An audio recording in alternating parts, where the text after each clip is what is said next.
We all know the story: a prophet, a great fish, and a journey to the city of Nineveh. But why did Jonah run? His mission was clear. God called him to Nineveh, a place of enemies, a place of hate. But Jonah refused.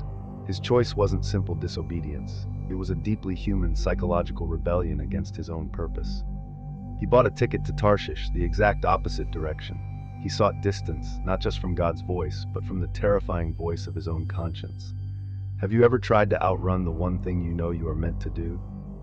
The Bible describes a great storm, but this physical chaos was merely a mirror for the inner storm brewing inside Jonah.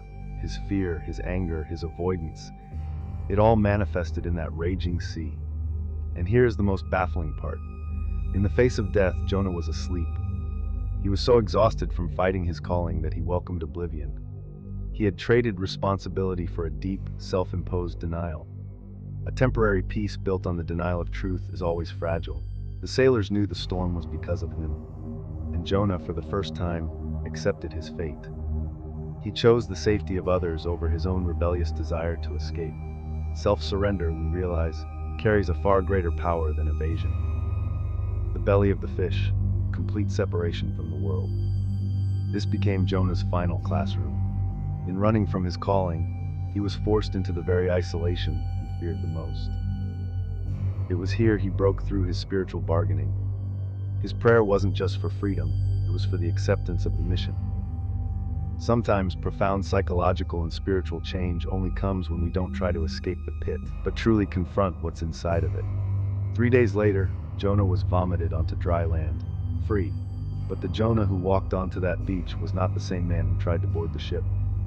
His psychology had been reformed. The running stopped.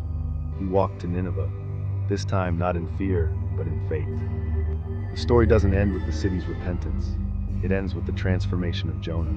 We cannot run from our true selves, our responsibilities, or our deep, inherent purpose. Jonah emerged from the fish's belly a different person, a new identity. What about us? We all have a fish's belly in life, a place of confinement we fear to confront. What calling are you afraid to accept today? Let us know what you learned from this psychological analysis in the comments below. Share this video if you found it insightful, and don't forget to subscribe for more deep dive analyses. See you next time.